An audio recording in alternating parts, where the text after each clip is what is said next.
श्री काल की वैष्णवे नमः।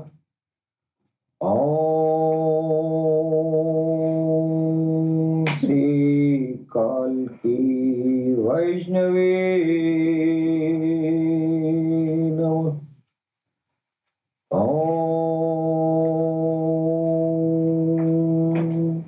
श्री काल की वैष्णवे नमः। सबसे पहले हम अपने भगवान सदगुरु सैयदी यूनुस अल गौहर की चरण कमलों में भगवान बुद्ध की धरती से मैं कोटि कोटि प्रणाम करता हूँ। तत्पश्चात हमारे जितने भी सुनने वाले भाई बहन हैं दुनिया में, जो भी प्यार मोहब्बत का पैगाम अल्लाह टीवी के प्लेटफॉर्म से दे रहे हैं, उन सबको मैं सर नवाकर प्रणाम करता हूँ। तो मैं जो जिक्र कर रहा था, नरशंस का पहचान काल निर्धारण, जो वेदों में नरशंस का जो चर्चा आया है, जो काल समय बताया गया है, वो काल समय प्रोफेट मोहम्मद से मिलता है। जिस स्थान का निर्धारण हमारे वेदों में बताया गया है नरशंस का, कि नरशंस कहाँ आएंगे, वो जगह भी अरब का जमीन है, अरब का खित्ता है, वो काबे का इलाका है। ये भी प्रमाणित हो रही है। नरशंस के बारे में वेदों में आया है कि वो परोक्ष ज्ञानी होंगे, यानी जिनके पास बातनी इल्म होगा, आध्यात्मिक इल्म के सम्राट, तो वो परोक्ष ज्ञान कहलाता है। एक प्रत्यक्ष ज्ञान होता है, एक परोक्ष ज्ञान होता है। तो जो नरशंस होंगे वो परोक्ष ज्ञानी होंगे। तो जाहिर है कि मोहम्मद रसूलुल्लाह जैसे परोक्ष ज्ञानी कोई हुआ नहीं। इसलिए कि सबसे आखिरी अवतार थे, सबसे आखिरी ऋषि थे, तो सारे ऋषियों से अधिक इल्म ज्ञान लेके आए। तो जाहिर है कि उनसे ज्यादा परोक्ष ज्ञान किसी के पास नहीं था। और इधर वेद भी कह रहा है कि नरशंस बहुत बड़े ये जो है परोक्ष ज्ञानी होंगे। एक शब्द और आया स्वरची, मैंने जिक्र भी किया है। स्वरची का मतलब बहुत ही खूबसूरत। इंसानों में यानी नर में वो बहुत ही सुंदर उनका ये जो है रूपरेखा होगा। जाहिर है सुंदर तो बहुत थे, दुनिया में बहुत आए, लेकिन सुंदरता की सीमा पार कर गए प्रोफेट मोहम्मद सल्लल्लाहु ताला अलैहि वसल्लम। तो किताबों में भी बयान आता है, बहुत सारे आलिम उलमा, बहुत सारे पीर फकीर और दुर्वेश लोग जो है जिन्होंने मोहम्मद रसूलुल्लाह का दीदार किया है, वो लोग बताएं कि वो जो है हुस्न जमाल के वो जो है शहंशाह है। इतनी खूबसूरती है, उसको वेदों में स्वरची कहा है। कवि कहा गया है। कवि का मतलब होता है कि ईश्वर के बारे में विशेष रूप से जानने वाला। एक कवि तो कविता करने वाला है, और एक कवि ये है जो ईश्वर के बारे में विशेष उसके पास इल्म हो।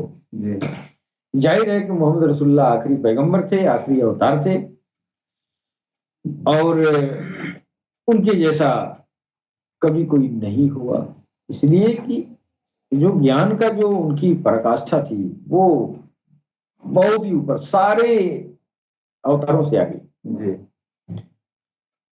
तो स्वरची और कवि, और एक जगह जो है हमारा वेद कह रहा है पापों के निवारक है। वेदों में आया है कि ऋषि महर्षि नरशंस से अपने पापों के निवारण के लिए विनती करते हैं, कर रहे हैं, और ये कह रहे हैं कि वो इंसानियत के पापों को हर लेने वाले हैं। तो वो नरशंस जो है वो इस हिसाब से ये भी जो है उनके ऊपर ये बात सटीक बैठती है। कि जो आखिरी पैगंबर हैं वो बतौरे मुरसलीन यानी धर्म लाने वाले, इसी हिसाब से देखेंगे तो वो मुसलमानों को उन्होंने आध्यात्मिक प्रलाप दिया, लेकिन बतौरे नबी उस सारी कौम को, सारी इंसानियत को वो जो है मददगार हुए और सारी इंसानियत को वो जो है भगवान के रास्ते में चलाए, ईश्वर तक पहुंचाए। ये आध्यात्मिक प्रलाप सारी इंसानियत को दिए। और जब उनका दूसरा दौर आया तो ये जो दौर चल रहा है सरकार को हर्षाई करती, ये भी पूरी इंसानियत को, हिंदू मुस्लिम सिख ईसाई कोई भी हो, आओ मैं तुमको भगवान ईश्वर अल्लाह दे रहा हूँ। तो ये इस तरह वो जो है सारी इंसानियत के लिए थे। अच्छा, और भी जिक्र मैंने कहा था कि उनके सवारी का भी, जो नरसंस होंगे उनकी सवारी जो है ऊंट की होगी। अब वेदों में आया है कि ऊंट की सवारी करेंगे, तो ऊंट की सवारी तो भाई रेगिस्तान में ही होगा जी। और कोई ऐसा ऐसा महानतम पुरुष नहीं आया, ऐसा महानतम अवतार नबी, इतना बड़ा ये तारीफ वाला ऐसा कोई व्यक्ति तो नहीं आया जो ऊंट से चल रहा हो जी। वो सिवा मोहम्मद के अलावा ये सारी दुनिया जग जाहिर है, सारी दुनिया जानती है। एक और अमुक पहचान जो वेदों में बताया गया है, उनकी 12 पत्नियां होंगी जी। ये सबसे अचूक और सटीक भविष्यवाणी है। 12 पत्नियां पैगंबर इस्लाम सल्लल्लाहु अलैहि वसल्लम प्रॉफेट मोहम्मद की 12 पत्नियां थी। और यह जो है एकदम हूबहू साम्यता रखता है। जो भी बातें बताई जा रही है ये सब उन्हीं के ऊपर सटीक बैठ रहा है जी। अब आपका जहन कुंद है तो फिर उसके लिए क्या किया जाएगा, लेकिन जो सच्चाई है, वेद सच्चा है और वेदों की रोशनी में यह बात जो है ये बताई गई है कि आप और हम सब लोग जो है नराशंस के दया पर हम लोगों की जो है गुजारा है जी। इसके अलावा और भी मैं ये और भी बहुत सारी ये जो है समानताएं मैंने बताया, जैसे गौ वाली बात है, नरसंस मोहम्मद पर ये भी साबित हो रही है। 300 अरबन वाला, ये 300 अरबन 10,000 गौ वाली बात भी ये जो है साबित हो रही है। अब नरसंस के दूसरी दौर में ये जो नरसंस पैगंबर इस्लाम जो साबित हो रहे हैं वेदों के जरिए जी, अब वो जो है पैगंबर इस्लाम आ रहे हैं तो वो जो है इमाम मेहदी की तरफ इशारा कर रहे हैं जी।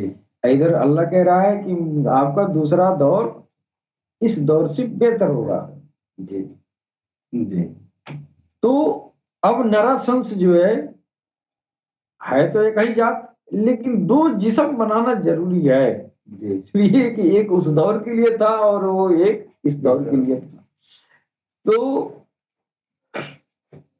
मैं पिछले दिनों में चर्चा भी किया था, मोहम्मद रसूलुल्लाह सरकार गौहर शाही ही हैं। वो कैसे हैं? हम तो सनातन धर्म के हैं, हम तो हिंदू जात के हैं, हम लोग तो पुनर्जन्म में विश्वास रखते हैं। तो हम तो पुनर्जन्म कह देंगे, आप मत कहिए। अगर मुसलमान भाई हैं तो आप पुनर्जन्म न कहिए, लेकिन कुरान तो मानेंगे ना। कुरान में तो दूसरा दौर कहा है, तो आप दूसरा दौर कह के काम चला लें, हम पुनर्जन्म कह के काम चला लें। बात दोनों सही है, पुनर्जन्म भी सही है और हाँ नहीं भी होता है, पुनर्जन्म नहीं होता है वो भी सही है।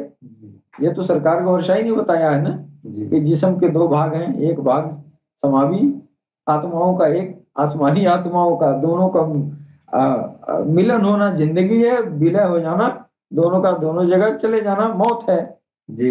एक ग्रुप आत्माओं की जिस्म बनाती है, हिंदू भाई कह दिया पुनर्जन्म, तो क्या गलत है? सही है, पुनर्जन्म होता है।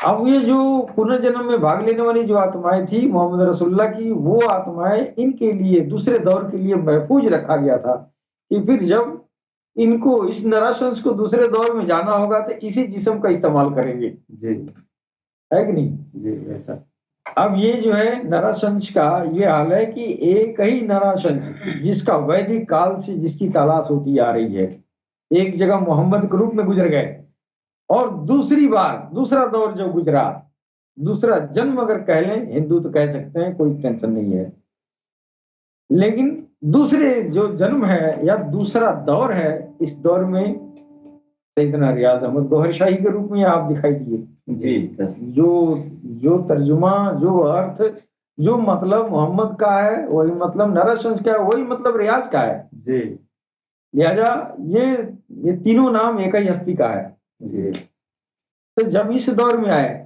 तो अब देखिए वो नराशंस जब इस दुनिया में आया, तो एक पहचान, अब तक तो वेदों की बात मैं कर रहा था कि वेदों की रोशनी में मोहम्मद रसूलुल्लाह सल्लल्लाहु अलैहि वसल्लम नराशंस साबित हो रहे हैं। जी, अब तक किताबों की बात कर रहे थे, अब इसके बाद से जो मैं बता रहा हूँ वो किताबों की नहीं, वो हमारे सदगुरु की जो, वो हमारे प्रति जो व्यक्तिगत ज्ञान उन लोगों ने उन्होंने दिया है, जो आध्यात्मिक ज्ञान, जी, उस ज्ञान की रोशनी में बता रहा हूं कि वो नराशंस जो मोहम्मद के रूप में आए, तो वो नर तो थे। जी, ये विलक्षणता अब इधर वेदों में नहीं है, वो विलक्षणता उनके आने का, उनका पैदा होने का, उनके नर होने की। जी, उनके नर होने में मेरे नर होने में क्या अंतर है, ये चीज वेदों में नहीं आया। जी, ये चीज जो है अब यहाँ जो है वो परोक्ष ज्ञान है। अब वो परोक्ष ज्ञान किताबों में नहीं है, और वो सदगुरु के पास होता है। जी, ऐसा है कि नहीं? तो उस परोक्ष ज्ञान के रोशनी में अब उनका जन्म, उनका नर होना, ये जो है आम इंसानियत के नर होने से जुदा है, यानी अलग। अब हम और आप जो नर हैं, तो हमारी और आपकी पैदाइश जो होती है, हमारे माँ बाप के खून से मिल के बना होता है। जी, है ना? जी, तो मेरा जो जिस्म बना, मेरी जो आत्मा है, तो मेरी आत्मा जो है मेरे में, मेरे खून में माँ बाप दोनों आदमी का भागीदारी है, हिस्सेदारी है। जी, लेकिन वो नर जो है, सारे नर इसी तरह होते हैं, लेकिन उन नरों में महानर कैसे होंगे? उनकी जो पैदाइश है वो हमारे आपके जैसे नहीं है। जी, ये भी विलक्षणता है, ये नराशंस की ये जो है विशेषता है। जी, कि आपकी जो मोहम्मद रसूलुल्लाह की जो पैदाइश हुई थी, तो ये जो है आम इंसानियत से अलग था। क्या अलग था? तो उनके पिताजी के दुनिया से चले जाने के 2 साल बाद आपकी पैदाइश हो रही है। जी, 2 साल के बाद। जी, यानी उनके पिताजी से, उनके पिताजी का जो खून बूंद है, वो इनके निर्माण में वो शरीक नहीं थी। जी, है कि नहीं? अब यहाँ थोड़ी देर के लिए जो नारकीय प्रवृत्ति के लोग हैं, जी, तो वो दुनियादारी के हिसाब से सोचेंगे, जी, जी, कि 2 साल में बच्चे कैसे होते हैं? तो 2 साल में तो अल्लाह के वो तो महबूब थे, तो अल्लाह तो कुछ भी कर सकता है। जी, जी, जैसे ईसा मसीह जब पैदा हुए, तो वो भी तो बिना बाप के थे। जी, और छोड़िए हिंदुस्तान में कबीरदास पैदा हुए, तो वो भी ना बाप के थे। तो अल्लाह, ईश्वर, भगवान तो महाशक्तिशाली है, वो तो जो सोचता है वो कर देता है। जी, उसके दिमाग में जो आया कर देगा ना। हमारे आपके सोचे, सीधा सोचे चाहे उल्टा सोचे, आपके सोचने का मोहताज नहीं है। जी, जी, आप कुछ भी सोचे, उसको जो करना वो करेगा, है कि नहीं? बेशक। तो उसी तरह जो है माता आमिना के, अब जब 2 साल गुजर गया, तो माता आमिना के पास जो है वो जिब्राइल नाम का वो फरिश्ता, वो देवता, जो सारे नबियों तक आता रहा, पैगाम लेता रहा।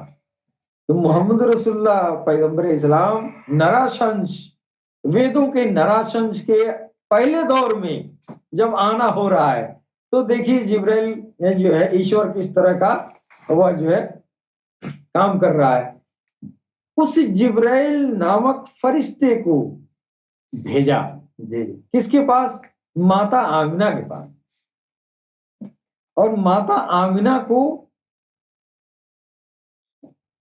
सिदरतुल मुंतहा पर एक दरख्त है, एक पेड़ है, एक वृक्ष है, जी जिस वृक्ष के पत्ते पत्ते पर, जहां मेराज रसूल के दौरान सरकार आप गए थे, जी दीदार हुआ था, और जो भी जो है नरसंस के जो जो प्यारा होगा, नरसंस जिसको चाहेंगे तो अपने नक्शे कदम पे चला के उस सिदरतुल मुंतहा तक पहुंचा सकते हैं। जी बेशक।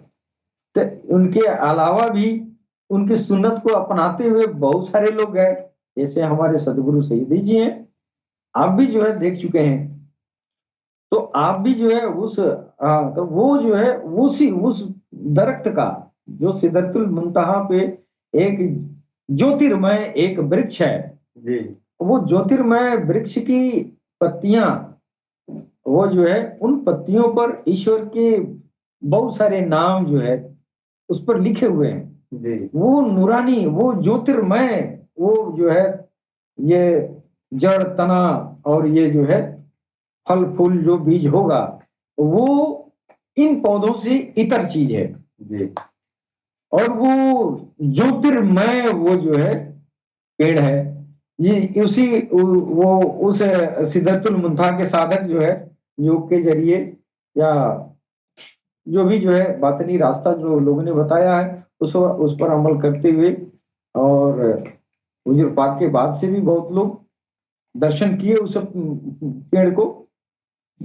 तो उस वृक्ष के बीज को वो हजरत ये जो है जिब्राइल जो फरिश्ता थे, वो जिब्राइल किसी घोल में, किसी लिक्विड में उसको घोल के माता आमिना को पिलाया जी और उनको पहले बसारत दिया जी कि आपके आपके जो है सिकम से एक जो है बहुत बड़ी हस्ती आएंगे। ये पहले ही पैगाम संदेश दे दिए। आपने फरमाया, माता आमिना ने कहा कि हमारे शौहर तो है नहीं, फिर कैसे क्या होगा? तो आप जो अल्लाह ने कहा था, जो बताया था, जो चाहता था वो हुआ। तो उस नूरी, उस ज्योतिर्पूर्ण बीज का जो मादा है, जो वो लिक्विड है, उसके जरिए वो पी गई। फिर उसके जरिए मोहम्मद रसूलुल्लाह सल्लल्लाहु अलैहि वसल्लम, नराशंस, वो तीर्थंकर, वो मैत्रेय बुद्धा वही है। जी हाँ, वो जो है माँ के सिकम में आ गए। जी अब बताइए, नर है, हम भी नर हैं, आप भी नर हैं, तो उनका निर्माण, जो उनकी तकलीफ उनके जिस्म की हो रही है, कितना अलग है हमारे आपसे, कितना अलग है। तो ये विलक्षणता नर होते हुए भी ये विलक्षणता वो पाई गई। उसके बाद से बचपन भी बहुत उनका ऐसे गुजरे हैं, बहुत सारे अजीबो गरीब हरकतें भी थी।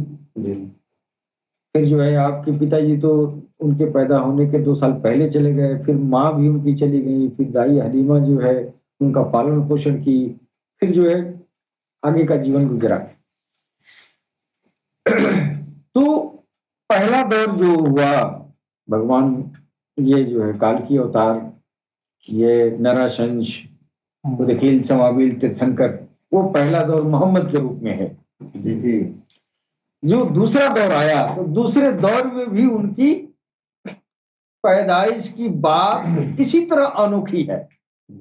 अब सरकार गौहरशाही के रूप में जब आप आ गए, तो आपके भी जो जन्म काल है, जन्म का समय है, वो भी बहुत निराला है। हमने सुना है कि सरकार की जो माता जी थी, तो माता जी ने अपने लबो मुबारक से आपने फरमाया था कि बाबू का जन्म जो है, यानी सरकार का जो जन्म हुआ, इनके जन्म के बहुत देर बाद जब इनके रोने की आवाज सुनी, तो वो जग के, वो जो है आंख खोली तो देखी कि ये बाबू रो रहे हैं। जी है कि नहीं। अब यहाँ विलक्षणता देखना है कि नराशंस कितना विलक्षण है। ये जो ज्ञान, जो ये जो बातें कह रहे हैं, अब ये वेदों में किताबों से अलग है। अब यहाँ जो सदगुरु की कृपा से ये जानकारी हुई जी कि अब वो जो है सरकार की जब दुनिया में आमद हुआ तो उससे भी और विलक्षण तरीका देखा गया। क्या आप तो माता जी सोई हैं और ये बगल में रो रहे हैं जी। और रो रहे हैं, यही नहीं, साथ में जहां वो है वहां पर जो है वो किसी कपड़े में जी, हाँ, किसी कपड़े में वही जिब्राइल जी, जो सिदरतुल मुंतहा का बीज खिलाया था माता आमिना को, वही जिब्राइल इनके पास ने वो जो है नवजात शिशु के रूप में एक कपड़े में बांध के दिया कर दी। अब देखिए कितना विलक्षणता है जी। अब जो कपड़ा था, जिस कपड़े में वो लपेट के रखे थे, वो एक कुर्ता था जी। हाँ, वो एक कुर्ता था।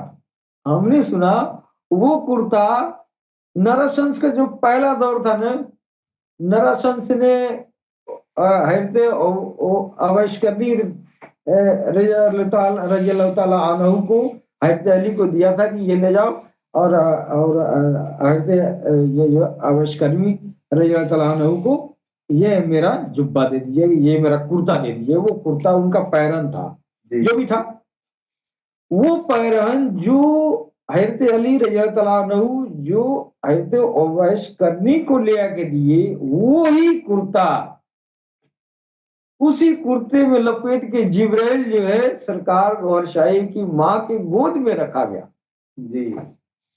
नहीं जी। आप देखिए तमाशा, उसी कुर्ते को उसी कपड़े का इस्तेमाल हुआ है। एक जगह हदीस भी है, मैंने सुना है कि हुजूर पाक वो नराशंस जो इस्लाम भाइयों के जो जुबान में हदीस कहते हैं, और वो जो मोहम्मद रसूलुल्लाह ने कहा था कि इमाम मेहदी के पास मेरा कुर्ता होगा जी।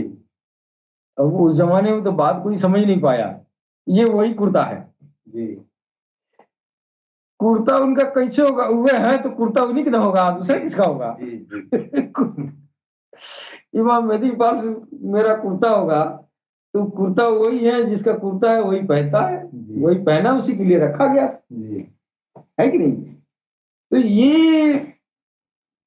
ये बात जो है बहुत ही गोपनीय रही। ये हर इंसान इस बात को जान नहीं पाया। जो किताबों में लिखा है वो उसको तो आपने पढ़ लिया, तो सारी सारी घटनाएं जो है हजारों साल की घटनाएं आपको किताबों में कैसे एक किताबें मिल जाएंगी। अगर हो भी तो वही कहा आदमी पढ़ थोड़ी पाएगा। इसके लिए जो है आध्यात्मिक ज्ञान के जरिए बहुत सारी चीजें जो है बताई जाती हैं, दिखाई जाती हैं। तो इस तरह जो है सरकार गौहर शाही नरासन से साबित हुए है कि नहीं। अब जो काम मोहम्मद के रूप में थे वही काम अब इस समय, अब वो काम वही काम यहाँ कर रहे हैं। जैसे इंसानियत को ईश्वर के हम्दो सना में पहले दौर में लगाया गया, पहले दौर का काम ये था। और वो जो है हम्दो सना मुसलमान जो इस्लाम कबूल कर रहा था उसको, उन लोगों को आप हम्दो सना में लगा रहे थे जी। और बाकी धर्म के लोगों को उसके धर्म के अनुरूप इबादत करने के लिए कह रहे थे जी। लेकिन जब सरकार गौहर शाही के रूप में जब वो नराशंस आ रहे हैं तो अब यहाँ धर्म की कैद नहीं है जी।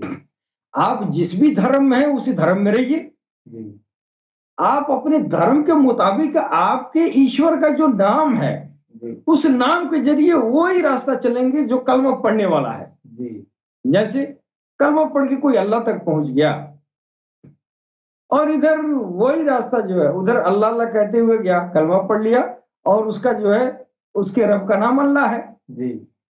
रब तो एक ही है, लेकिन समझ ये जो है लोग समझ बैठे हैं कि मेरा रब अल्लाह है, मेरा रब राम है। जी जी है तो एक ही, लेकिन अगर आप यही मानते हैं कि नहीं मेरा रब अल्लाह है, तेरा रब राम है, तो फिर मानो है तो एक ही। जी तो ये अल्लाह अल्लाह अल्लाह कहते हुए जाएगा और ये राम राम कहते हुए जाएगा, मंजिल एक ही होगी सबकी। जी सर।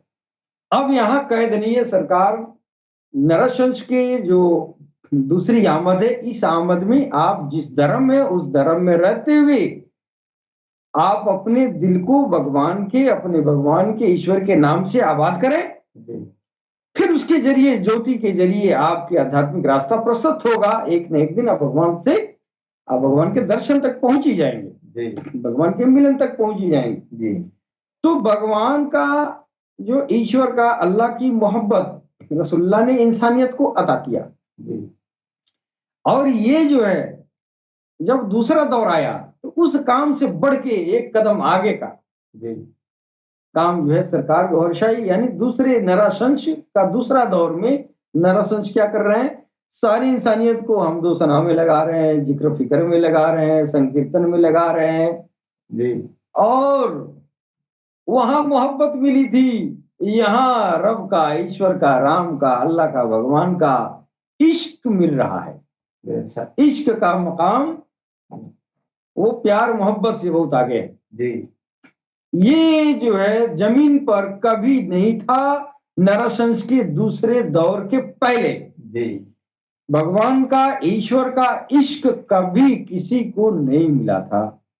ये सिर्फ जो है, ये अभियान नरसंस के दूसरे दौर सरकार गोहरशाही के रूप में, जी ये जो है, ये उपहार इंसानियत को नरसंस के द्वारा दिया जा रहा है, दिया जा रहा था, अभी भी दिया जा रहा है, आने वाले दिन में भी दिया जा रहा है। और जब तक कि नरसंस फिर तीसरी बार आ न जाए, सर।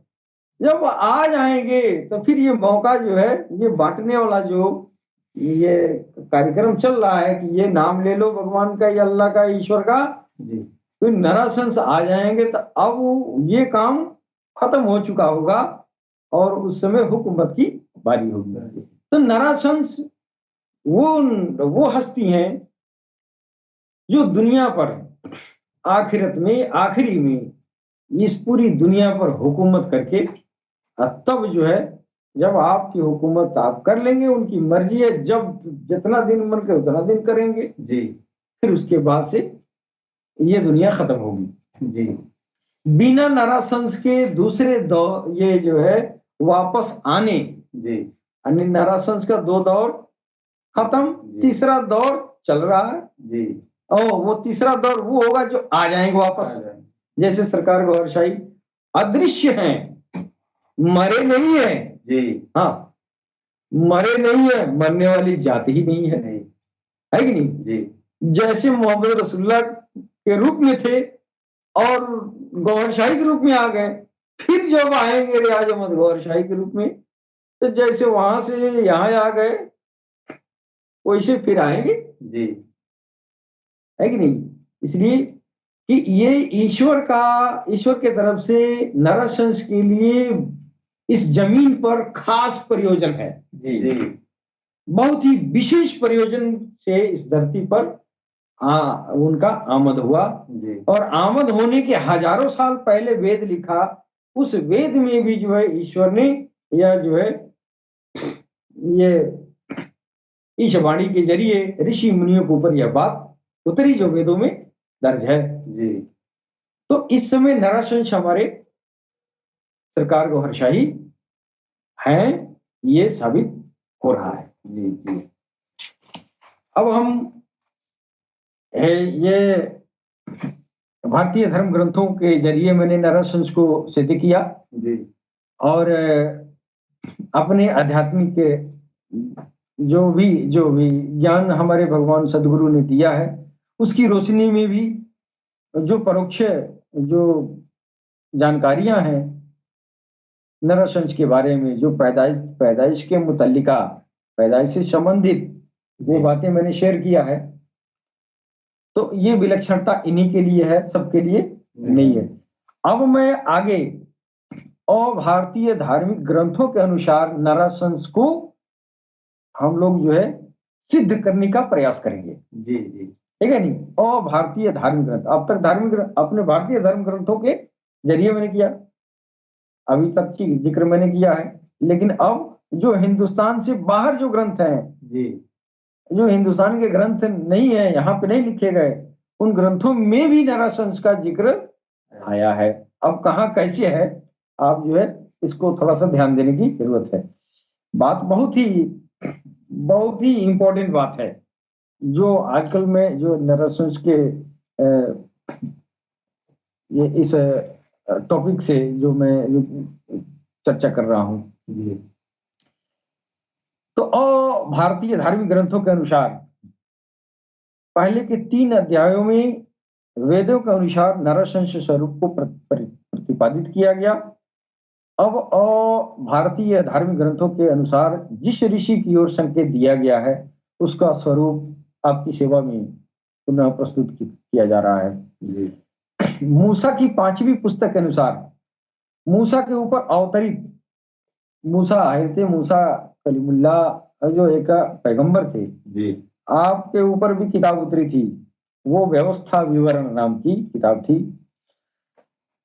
उसमें जो है एक ऐसे ऋषि के होने की भविष्यवाणी की गई है जो मूसा के ही समान हो और उसके भाइयों के मध्य से होगा। जी और मूसा की किताब में भी आया है, एक ऐसा हस्ती आएगा जी जो है ऐसे ऋषि आएंगे कि वो मूसा के तरह ही वो होंगे। जी यानी मूसा के तरह का मतलब वहां ये है कि जिस तरह पैगंबरी इनको है, उसी तरह आने वाले जो हस्ती आएंगे उनकी भी इसी तरह की पैगंबरी होगी। जी इसीलिए मूसा के समान ही कहा गया है।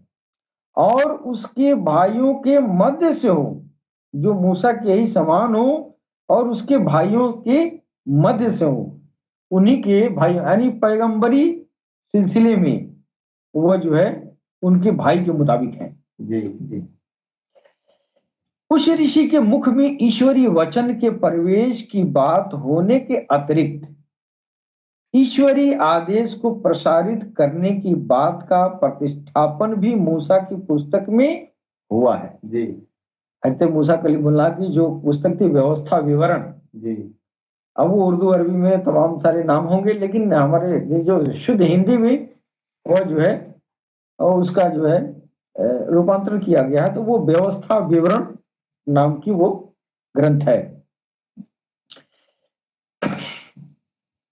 उस ऋषि के मुख में ईश्वरीय वचन के प्रवेश होने की बात के अतिरिक्त ईश्वरीय आदेश को प्रसारित करने की बात का भी प्रतिष्ठापन भी मूसा की पुस्तक में दिया गया है। यानी वो आएंगे और ईश्वर ये जो है ईश्वर का जो आदेश होगा, यानी कुरान, वह जो है पूरी दुनिया में कुरान को कुरान के माध्यम से ईश्वर का आदेश आएगा और वो पूरी दुनिया में फैलाएंगे। लेकिन वहां नाम नहीं रखा गया कुरान, वहां कहा गया कि ईश्वर का आदेश आएगा।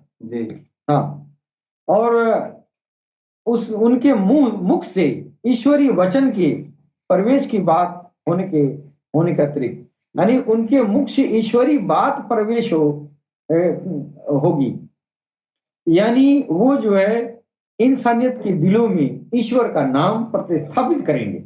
जी, वही काम नरसंस पहले दौर में कर रहे हैं जी, और वही काम सरकार गौहर शाही, वही काम ईश्वर का नाम इंसानियत के दिलों में प्रतिस्थापित कर रहे हैं। जी, अब इस भविष्यवाणी से होने वाले जो मूसा की किताब में जो भविष्यवाणी दी गई है, इससे इस ऋषि के विषय में ये बातें साबित हो रही हैं। मूसा के समान होना, दूसरा मूसा के भाइयों के मध्य से होना, और तीसरा ईश्वरीय वचनों को प्राप्त करके उन्हें प्रसारित करना।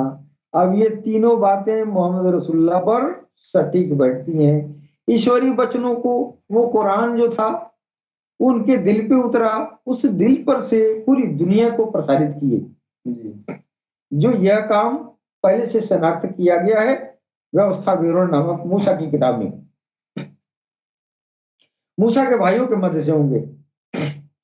अब मूसा के समान कैसे होंगे, अब इस पर जो है जिक्र किया जाए कि मूसा जो है, ये देखना है कि मूसा कि कौन ऐसा ऋषि हुआ जो मूसा के समान रहा हो।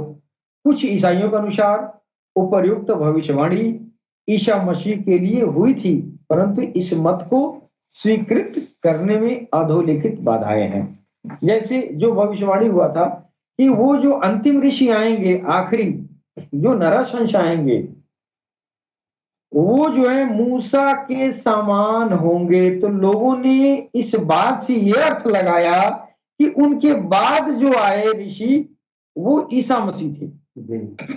तो लोगों ने ईसा मसीह को समझ लिया, लेकिन ईसा मसीह नहीं है। वो कैसे नहीं है, अब उसका जो है साबित किया जाए कि मूसा की किताबों के जो पेशनगोई है, जो भविष्यवाणियां उसमें दी गई हैं, वो उन भविष्यवाणियों को ईसा नहीं मोहम्मद सही है।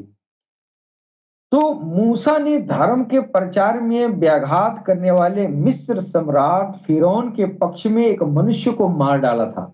जी, जब मूसा कलीमुल्लाह जब इस धरती पर आए तो अपना दीन, जो अपना धर्म प्रचार कर रहे थे, उसमें उसमें एक राजा था फिरौन, वो जो है इस मिशन को रोक रहा था। जी, मूसा के इस ईश्वर का जो पैगामात था, जो संदेश था, जब दुनिया में देने लगे तो ये जो है वो फिरौन जो है रोक रहा था। जी, और ये मिस्र का सम्राट था, उसके पक्ष के एक मनुष्य को हजरत मूसा ने मार डाला था। इसका तात्पर्य यह है कि धर्म व्याघातकारियों का दमन करना मूसा को अभिष्ट था। यानी जो उन मूसा की जो धर्म प्रचार कर रहे थे, उसमें जो बाधा डालने वाले हैं, उनकी हत्या करना उनके ऊपर लाजिम था। जी, उनके लिए अभिष्ट था। जी, हाँ।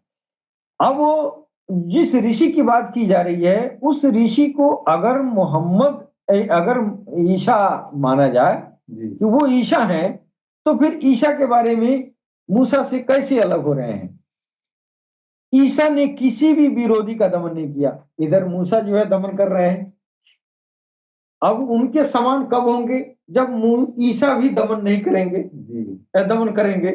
लेकिन यहाँ तो ईसा आए तो किसी का दमन नहीं किए, यहाँ तक कि वो जो धर्म प्रचार किए अपना, वो उनके बहुत सारे विरोधी हुए और किसी विरोधी को उन्होंने उंगली तक नहीं, हाथ तक नहीं लगाया। जी, हाँ। हाँ, हालांकि वो विरोधियों के द्वारा सूली पर चढ़ा भी दिए गए, इतनी यातनाएं उनको दी गई, उसके बाद भी वो किसी की हत्या नहीं की। दूसरी बात यह है कि मूसा के जाति के लोग मूसा के ऋषि होने के पहले उनके जीवन काल में मूर्ति पूजा आदि में फंसे हुए थे। ईसा की जाति वाले ईसा के ऋषि होने के पहले उनके जीवन काल में मूर्ति पूजा में नहीं फंसे थे। तो इससे भी साबित होती है कि ईसा अलैहिस्सलाम वो व्यवस्था विवरण की भविष्यवाणियों में नहीं है, वो क्या है, मोहम्मद रसूलुल्लाह है। इसलिए कि जो इस्लाम जब आया, जब इस्लाम फैला रहे थे, तो फिर इस्लाम का दमन करने वाले को आपने जवाब दिया, है कि नहीं। लेकिन ईसा ने यह काम नहीं किया। लिहाजा मूसा के तरह होना यही है कि ये भी विरोधियों का दमन किए, ये भी विरोधियों का दमन किए, लेकिन ईसा ने नहीं किया। लिहाजा वो भविष्यवाणी जो मूसा की किताब की है, वो ईसा की नहीं है, वो मोहम्मद रसूलुल्लाह की है। जी, हाँ। तो वो ऋषि वो मोहम्मद रसूलुल्लाह हैं। जी, और वही ऋषि सरकार गौहरशाही हैं जो आपको पिछले मैं कई बातों से आपको मैंने साबित किया है। जी, कि यही मोहम्मद रसूलुल्लाह के ये नरवंश का जो दूसरा दौर है, इस दौर के हैं। तीसरी बात यह है कि अपने जीवन काल में मूसा ने जिस प्रकार अपने विरोधियों पर विजय प्राप्त की, उस प्रकार ईसा ने स्व जीवन काल में विरोधियों पर विजय नहीं पाई, अपितु वे विरोधियों द्वारा ही पराभूत हो गए। जी, जीवन काल में जैसे मूसा कई जगह आपने फतह भी किया अपने विरोधियों पर, लेकिन ईसा ने कहीं फतह नहीं किया। जो विरोधी थे इनके ऊपर जुल्म करते रहे और ये जुल्म सहते रहे। चौथी बात यह है कि मूसा को अपने अनुयायियों का धोखा नहीं दिया गया। जी जो मूसा अलैहिस्सलाम थे, उनके जो मानने वाले थे, वो लोग मूसा को धोखा नहीं दिए, जी लेकिन ईसा अलैहिस्सलाम को धोखा दिए। जी तो वो ऋषि ईसा नहीं हो सकते हैं, वो ऋषि मोहम्मद है। मोहम्मद इसलिए कि अगर वो ऋषि जो है ईसा होते, तो यहां लिखा गया है कि मूसा के समान होंगे। जी तो समानता तो नहीं है, समानता तो इसमें मिल रहा है। जी जी पांचवें अंतर की बात यह है कि मूसा माता पिता से उत्पन्न हुए थे, स्त्री एवं संतान से युक्त थे। ईसा मसीह तो बिना पिता के ही उत्पन्न हुए थे, तथा उनके न तो कोई स्त्री थी और न कोई पुत्र ही था। मूसा के ये भी जो है मूसा की तरह नहीं है, ये भी जो है सरकार पैगंबर इस्लाम के ऊपर फिट बैठता है। जी छठवीं बात अंतर की यह है कि मूसा अपने जाति वालों को और अपने अनुयायियों को फिरौन की परतंत्रता से मुक्त कराकर उन्हें अपना देश छोड़कर अन्य देश को चले गए। परंतु ईसा मसीह अपने जीवन में रोमन सरकार से अपने अनुयायियों व जाति वालों को नहीं मुक्त करा सके। जी तो यहाँ भी आपका ये जो है मेल नहीं खाता है मूसा से। ईशा का मेल नहीं खाता है, जी तो मूसा के तरह होंगे तो ये साबित नहीं हो रहा है। मूसा के तरह कौन होंगे? इनके बाद वाले नराशंस होंगे। जी सातवीं बात की अंतर यह है कि मूसा ने अपनी जात के लोगों को एवं अपने अनुयायियों को पैलेस्टाइन पर अधिकार करने के लिए लड़ने का आदेश दिया था, जिसके फलस्वरूप मूसा के अनुयायियों का पैलेस्टाइन पर अधिकार हो गया। जी परंतु ईसा मसीह ने अपने अनुयायियों को युद्ध करने के लिए कभी नहीं कहा था। तो यहां भी साबित हो रहा है कि वो व्यवस्था विवरण का जो पेशन गोई है वो मोहम्मद रसूलुल्लाह के लिए था, न कि ईसा के लिए था। जी हाँ। आठवीं बात यह है कि मूसा को ईश्वरीय विधान प्राप्त हुआ था। मूसा के विधान का नाम लेविटिकस है। ईसा मसीह ने किसी भी नई व्यवस्था को नहीं स्थापित किया, अपितु उन्होंने स्पष्ट कह दिया था कि वह पुरातन विधान की पुष्टि के लिए आए थे और कोई नया विधान लेकर नहीं आए। नवी बात अंतर की यह है कि मूसा बनी इस्राएल के नेता थे तथा बहुत ही उत्कृष्ट जीवन बिताते थे। ईसा मसीह तो अपने जीवन काल में अपनी जाति के नेता नहीं थे। ईसा को केवल 12 मनुष्यों ने अपना धर्म गुरु माना तथा अपना धर्म नेता माना, जिनमें से एक ने उन्हें धोखा देकर उनको गिरफ्तार भी करवा दिया। जी हाँ, तो यहाँ भी ये मूसा से मेल नहीं खाता है। जी इससे स्पष्ट ज्ञात होता है कि ईसा मसीह के अनुयायी भी उनके प्रति श्रद्धा नहीं रखते थे।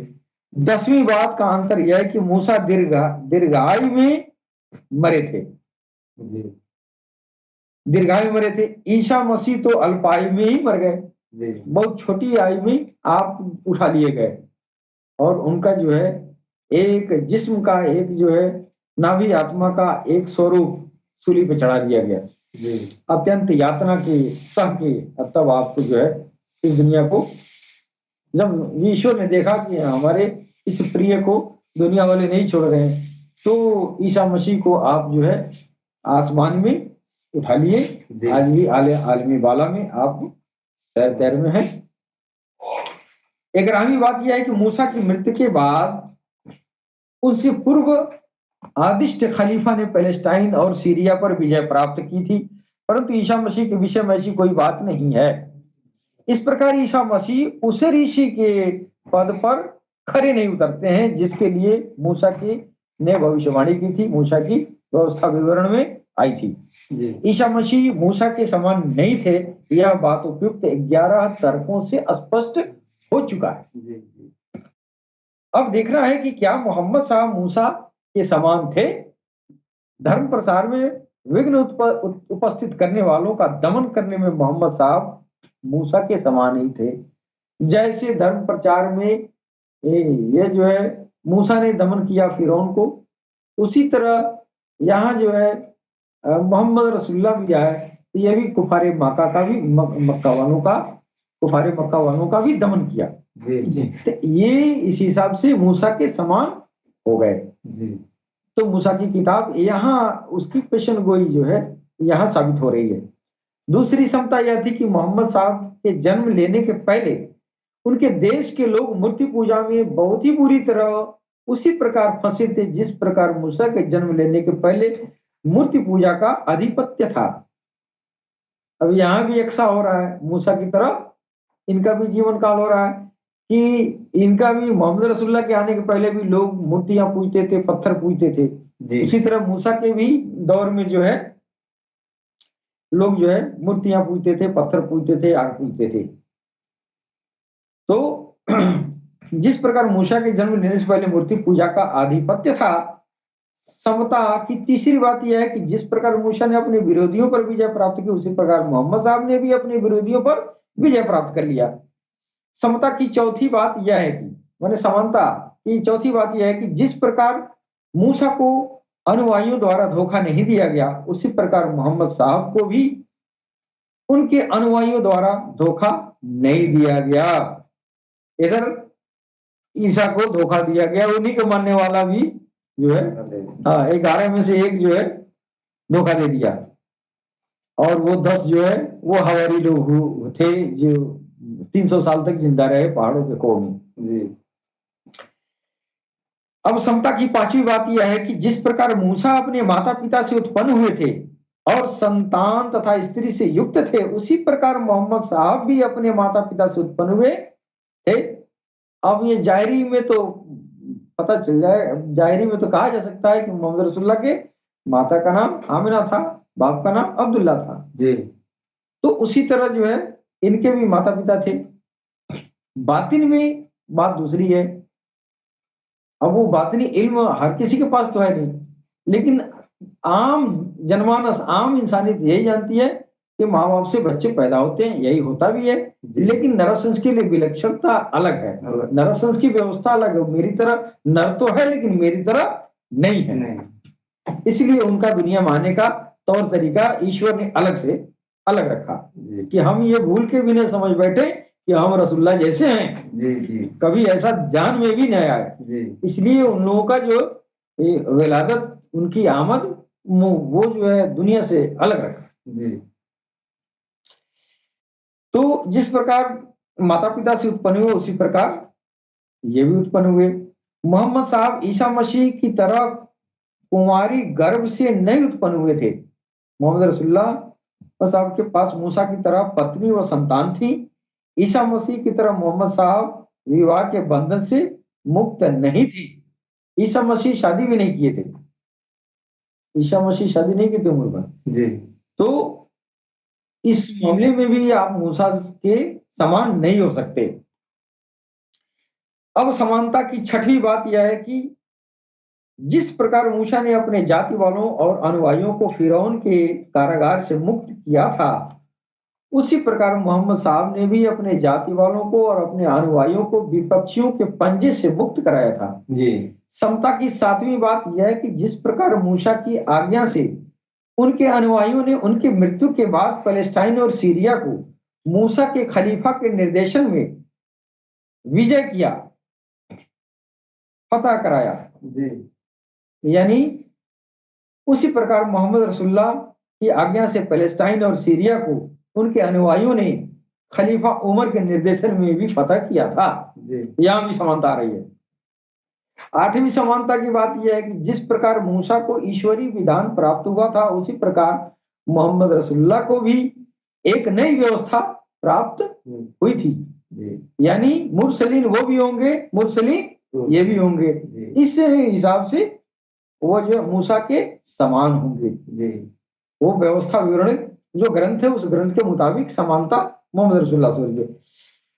अब जो है नवी बात साम्यता की यह है कि मूसा जिस प्रकार अपने जाति के धार्मिक नेता थे, उसी प्रकार मोहम्मद साहब भी अपनी जाति के नेता थे। मोहम्मद साहब ईसा मसीह की तरह नेतृत्वहीन नहीं थे। जी, ईसा ने नेतृत्व नहीं किया, इतने दुश्मन हो गए थे, इतने दुश्मन होते उनको सूली पे चढ़ा दिए, जी, नहीं कि नहीं? तो समानता इधर आ रही है। 10वीं बात समानता की है कि मूसा दीर्घायु में मरे थे, ठीक मूसा की तरह मोहम्मद साहब भी दीर्घायु में ही मरे थे। यानी ये जो है लिखने वाला जी, ये बात नहीं जानता है कि इनका मरना नहीं होता है कि नहीं? इसे ये शब्द जो है दुनिया से जाना, जो हकीकत जानता है, जिसको परोक्ष ज्ञान है, वो मरा हुआ नहीं कहेगा, इसलिए वो जानता है कि वो मरे नहीं है। लेकिन जिसको परोक्ष ज्ञान नहीं है, प्रत्यक्ष ज्ञान है, वो जो है ये इनको मरा हुआ लिखता है या पढ़ता है। जी, तो और भी समानताएं हैं, जो व्यवस्था विवरण नामक जो किताब है मूसा की, उसके रोशनी में हम अगले एपिसोड में फिर पुनः मैं कोशिश करूंगा जी, कि और भी जो है भारतीय ग्रंथों में नरसंस का जो जहाँ जहाँ जिक्र हुआ है, जहाँ जहाँ उनकी तारीफ हुई है, जहाँ जहाँ उनका प्रशंसा हुआ है, और जो पेशन गोइयाँ हुई हैं, उनके बारे में हम आगे जिक्र करेंगे। तब तक के लिए हमें आज्ञा दीजिए। सलाम, नमस्ते, सत श्री अकाल, वर्षा मरहबा।